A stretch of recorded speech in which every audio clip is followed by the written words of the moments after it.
भारत में तुलसी रामायण के सबसे बेहतरीन विशेषज्ञों में उनका नाम गिना जाता है। प्रेमानंद महाराज जब 9वीं क्लास में पहुंचे तो उन्होंने आध्यात्मिक जीवन जीने का फैसला किया और 13 साल की उम्र में संन्यास ले लिया। पहले काशी, फिर मथुरा में अपना डेरा जमाया। प्रेमानंद महाराज ने भगवत गीता का गहन अध्ययन किया है। राम भद्राचार्य ने संस्कृत में 2 और हिंदी में 2 यानी कुल 4 महाकाव्य की रचना की है। राम भद्राचार्य को 22 भाषाओं का ज्ञान है और वो 230 पुस्तक लिख चुके हैं। सनातनियों को वो वेद, पुराणों और भारत के प्राचीन धर्म ग्रंथों पर आधारित ज्ञान देते हैं, जबकि प्रेमानंद महाराज जीवन के लिए व्यवहारिक और महत्वपूर्ण शिक्षाएं प्रदान करते हैं। राम भद्राचार्य जी ने चित्रकूट में श्री रामचरितमानस विश्वविद्यालय की स्थापना की। इसके अलावा राम भद्राचार्य वेदांत विद्यापीठ और भक्त वत्सल आश्रम जैसी संस्थानों के जरिए वेद, उपनिषद और रामचरितमानस की शिक्षा देते हैं। वहीं प्रेमानंद महाराज ने वृंदावन धाम में एक बड़ी गौशाला स्थापित की है। उनके आश्रम के माध्यम से मुफ्त चिकित्सा शिविर और शिक्षा कार्यक्रम चलाए जाते हैं। गरीब विधवाओं और अनाथ बच्चों को सहायता दी जाती है। सोशल मीडिया पर फेसबुक, इंस्टाग्राम और यूट्यूब को मिलाकर राम भद्राचार्य महाराज के 15 लाख फॉलोअर्स हैं, जबकि प्रेमानंद महाराज के सोशल मीडिया पर फॉलोअर्स की संख्या 2 करोड़ 20 लाख से ज्यादा है। यानी सोशल मीडिया पर भक्तों में वो काफी लोकप्रिय है। सोशल मीडिया पर लोकप्रिय होना कोई बुरी बात नहीं है, क्योंकि अपने भक्तों तक पहुंचने के लिए कई धर्मगुरु सोशल मीडिया का सहारा लेते हैं। सोशल मीडिया उनको लोकप्रिय बनाता भी है, उनकी बातों को अधिक से अधिक लोगों तक पहुंचाता भी है, लेकिन पहले ऐसा नहीं होता था। कई पौराणिक कथाओं में आपने भारत के महान ऋषि मुनियों की कठोर तपस्या की कहानी सुनी होगी। किस तरह भारत में ऋषि मुनि दुनिया की मोह माया को छोड़कर गुफाओं, पहाड़ों, जंगलों में कई वर्षों तक कठिन तपस्या करते थे। ईश्वर से जगत कल्याण के लिए चमत्कारी शक्तियां और ज्ञान अर्जित करते थे। उनका आशीर्वाद और वरदान भगवान जैसा माना जाता था। यानी वर्षों की तपस्या के बाद किसी को साधु, संत, ऋषि मुनि कहा जाता था। लेकिन जिन्हें लोग देवताओं जैसा उनको दर्जा भी देते थे। उनकी वाणी को अमृतवाणी कहा जाता था। ये वाणी भी लोगों तक आसानी से नहीं पहुंचती थी। इसे सुनने के लिए भी लोगों को आध्यात्मिक होना पड़ता था। लेकिन आजकल अध्यात्म का रील युग चल रहा है, जिसमें संतों की बात लोगों तक जल्दी पहुंचती है, लेकिन कई बार वाणी विवादित भी हो जाती है। यानी सोशल मीडिया पर धर्म की चर्चा पर भी शास्त्रार्थ किया जा सकता है। आप सुनिए किस तरह सोशल मीडिया पर धर्म गुरुओं की बातें आजकल विवादित हो रही हैं।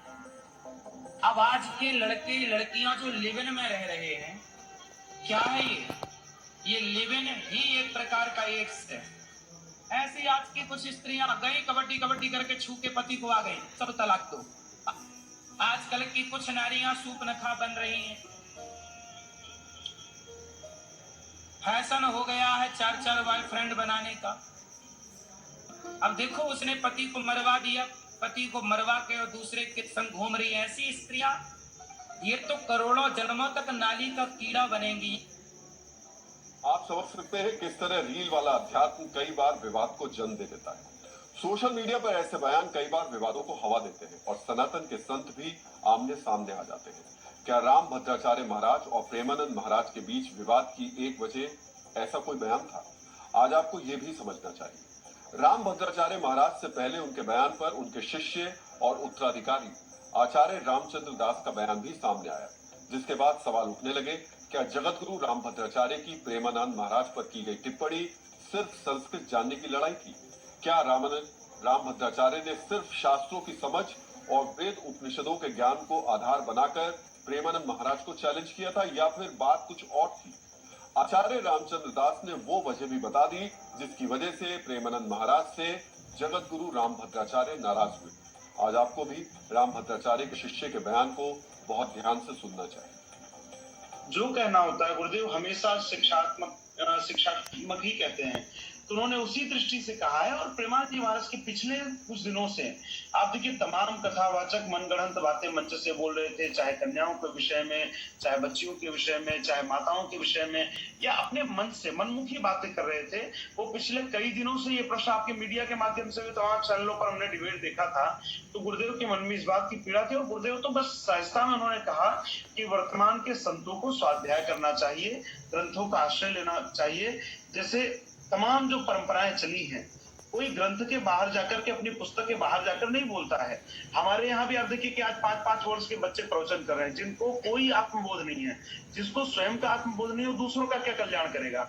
इस नाते पहले स्वाध्याय करें, और स्वाध्याय करने के बाद जब उनके अंदर स्वयं ज्ञान की अनुभूति हो, तब जाकर के वो समाज को नई प्रेरणा दे। गुरुदेव ने इस दृष्टि से कहा, क्योंकि वो जगत गुरु हैं और समाज को उपदेश देना, समाज को निर्देशित करना उनका कार्य है। यानी जगत गुरु रामभद्राचार्य के उत्तराधिकारी माने जा रहे आचार्य रामचंद्र दास का मानना है प्रेमानंद महाराज की लड़कियों को लेकर की गई टिप्पणी से रामभद्राचार्य आहत हुए। इस बयान की वजह से ही उन्होंने प्रेमानंद महाराज को सलाह दी कि वो ग्रंथों को पढ़ें। जगत गुरु रामभद्राचार्य चाहते हैं कि जो कुछ ग्रंथों, वेदों और पुराणों में लिखा है वो ही बात संत समाज को बताएं और जिनके पास इनका अध्ययन नहीं है वो इससे दूर रहे। आज आपको एक बार फिर से प्रेमानंद महाराज का वो बयान सुनना चाहिए जिसकी वजह से जगत गुरु रामभद्राचार्य के नाराज होने की बात कही जा रही है।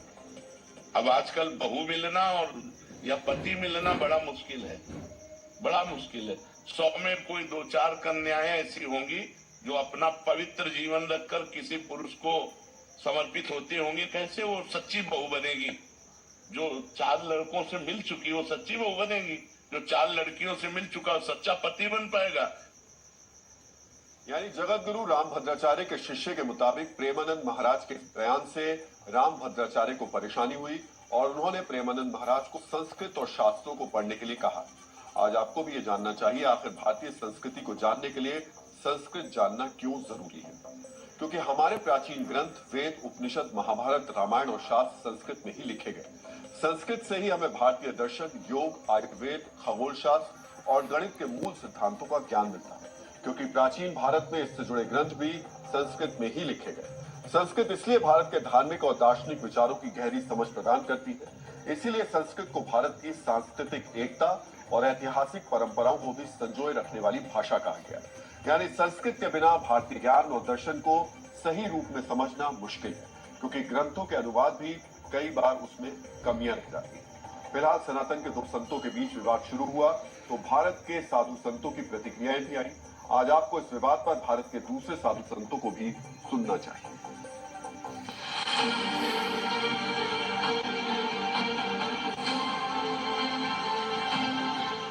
श्री रामभद्राचार्य जी महाराज जी ने जो प्रेमानंद महाराज जी के लिए कहा है कि वो विद्वान नहीं है, चमत्कारी नहीं है या उनको कुछ नहीं आता, ये बिल्कुल अनर्गल है। तो ये दोनों संत अपने में विशिष्ट हैं और दिव्य हैं और दोनों वंदनीय हैं। दोनों महापुरुष हैं और दोनों ही महापुरुषों को ऐसी बातों का समाज में नहीं करना चाहिए। संस्कृत में बोलना, नहीं बोलना, विद्वान होना, नहीं होना, परमात्मा की भक्ति में विद्वता का कोई महत्व नहीं है। पूज्य प्रेमानंद जी महाराज जी के तो बहुत सारे संस्कृत के ऐसे उदाहरण देते हैं, बहुत सारे ऐसे शास्त्रों के वो प्रमाण देते हैं बहुत सुंदर संस्कृत शब्दों में।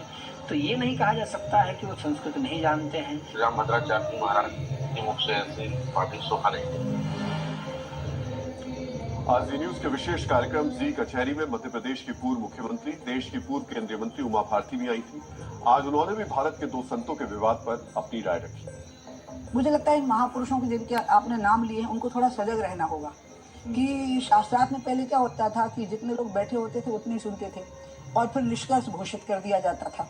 अब ऐसा नहीं है ना, आपने कोई बात कही है और वो अचानक लाखों करोड़ों लोगों तक पहुंच जानी है, वो उससे कई लोग विचलित भी हो सकते हैं, परेशान हो सकते हैं, अपमानित अनुभव कर सकते हैं या प्रसन्न अनुभव कर सकते हैं। तो मैं इतनी निवेदन कर सकती हूँ सभी से कि जब आप एकांत में बैठे हो तो शास्त्रार्थ करिए और कुछ साधु संतों को बिठाइए दोनों तरफ और होने दीजिए तय, लेकिन फिर सबको तय कर दीजिए कि फिर ये बहुत बिल्कुल टेलीकास्ट नहीं होगा, कहीं जा नहीं सकता है, जैसे संसद की कोई प्रोसीडिंग रोक दी जाती है। लेकिन जब आपको पता है कि सब फ्री फॉर ऑल हो गया है तो फिर संभल के बोलिए कि सिर्फ फिर किसी के दिल को ठेस मत लगाइए, फिर बोलिए।